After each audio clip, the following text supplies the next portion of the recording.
আমরা যারা বাইরে থাকি বা বাইরে যারা কাজ করে তাদের ক্ষেত্রে এই ডায়রিয়া হওয়ার ঝুঁকি বা প্রবণতা অনেক বেশি থাকে।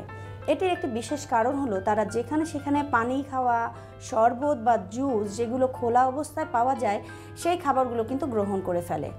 সেক্ষেত্রে কিন্তু দেখা দেয় বিভিন্ন রকম সমস্যা। বাইরের খাবারগুলোতে আসলে যেটা হয়, যেহেতু খোলা খাবার থাকে বা পানিটাও সেফ থাকে না, সেক্ষেত্রে ইকোলাই, টাইফয়েড থেকে শুরু করে নানাবিধ অণুজীব আমাদের শরীরে প্রবেশ করতে পারে। আমরা যখন খাবারটাকে সেফ না এমন খাবার জেনে খাবো, সেটাও কিন্তু একটা সাইকোলজিক্যাল এফেক্ট পড়ে যে আমরা এই খাবারটা খাচ্ছি, এই খাবার খেয়ে পেটে কোনো সমস্যা হবে না তো।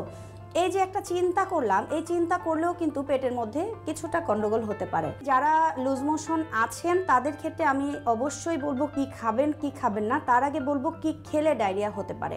যারা অবশ্যই লুজ মোশন হয় বা পেটে কোনো সমস্যা হয়, এই সমস্যায় আপনারা আছেন, তাদের ক্ষেত্রে আপনারা কিছু খাবার বাদ দিবেন। সেটি হলো বাইরের যে ভাজা পোড়া খাবারগুলো, বাইরের যেই খোলা খাবারগুলো আছে, স্পেশালি দেখবেন যে আখের শরবত বা লেবুর শরবতগুলো যে একটু খুব সুন্দর কালারফুল ওয়াটার করে তারা কিন্তু এখন সেল করছে, যে এইটা থেকে কিন্তু রেহাই নেই। যখনই আপনি এরকম নিরাপদ পানি না গ্রহণ করবেন তখনই কিন্তু কমপ্লিকেশনে ভুগবেন।